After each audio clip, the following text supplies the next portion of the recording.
নমস্কার, দেখছেন এই সময় লাইভ। জেলার বাছাই করা 5টি খবর নিয়ে আপনাদের সঙ্গে রয়েছে আমি সুব্রজিৎ। 2024 সালে জগদ্দলে পুলিশের গাড়িতে হামলার ঘটনায় গ্রেপ্তার তৃণমূল কাউন্সিলর। ধৃত ভাটপাড়া পুরসভার 17 নম্বর ওয়ার্ডের তৃণমূল কাউন্সিলর মনোজ পান্ডে। মনোজকে গ্রেপ্তারের সময় তাকে ঘিরে উঠল চোর চোর স্লোগান।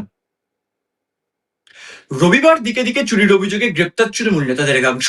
একই ছবি পূর্বস্থলিত ধরা পড়ল।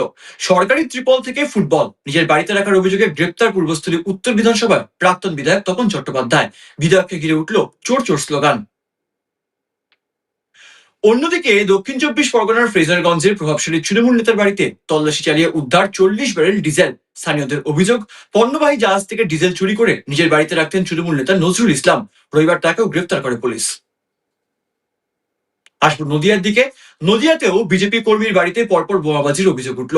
বিজেপি করার অপরাধেই বোমাবাজি। অভিযোগ আক্রান্ত বিজেপি কর্মী জীবন দাসের।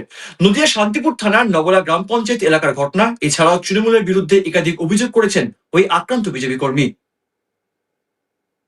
অন্যদিকে মালদা টাউন স্টেশন থেকে ফের গ্রেপ্তার বাংলাদেশি। 5 বাংলাদেশিকে মালদা টাউন স্টেশন থেকে গ্রেপ্তার করে ইংরেজবাজার থানার পুলিশের হাতে তুলে দেয় জিআরপি। গ্রেপ্তারির পর তাদের ইংরেজবাজারের একটি হোল্ডিং সেন্টারে রাখা হয়েছে। জেলার 5টি খবর এখনকার মতো এই পর্যন্তই। দেখতে থাকুন এই সময় লাইভ।